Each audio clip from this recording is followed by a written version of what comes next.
Hi everyone. Today I thought I'd share with you a few items that I've made that I thought would be perfect for selling at craft fairs or giving as little gifts. I haven't done a craft fair myself in years, but every now and then I get the crafting bug and have to get creative. So these are a few things that I wanted to share with you.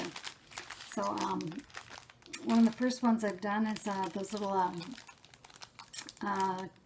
notebooks, or what do they call them, composition notebooks that you buy at the dollar store, and they usually come in packages of 3, and they're just usually black and white. And so what I've done is covered them with scrapbooking paper and used embellishments on them, and then packaged them in little cellophane bags with some cute toppers. And you can see I've added some little flower details on here. Some on this one, a little different.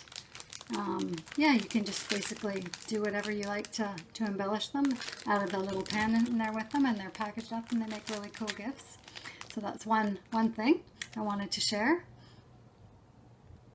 So another thing I made are these pretty embellished magnetic clothespins.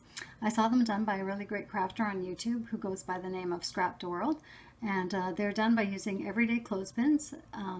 So these ones, you just take your everyday clothespin and then you choose the scrapbook paper of your choice. There's so many kinds to choose from, but these ones I chose were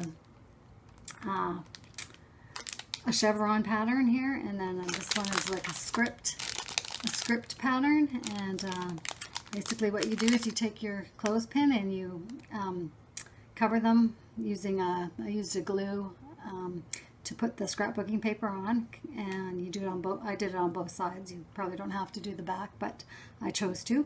And then you add a little flower embellishment, or little embellishment of your choice, and a magnetic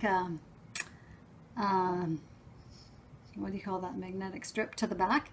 And then these make really great little fridge magnets. You stick them on the fridge and hang your little notes from them. Yeah, the flowers are really cute, and you can choose whatever colors you like. And then I just put them in cellophane bags and added the little toppers. And another one, just for a little more casual one, is these ones with these cupcakes, little cardboard cupcake cutouts on them. So I put those on this package here. It's a green, just a little green print, and the backs of course have all the magnetic strips on them. And yeah, they're really cute and really simple to make, and they make really cute little gifts. You could sell them at craft fairs or give them to your friends. So I thought I'd share that with you today.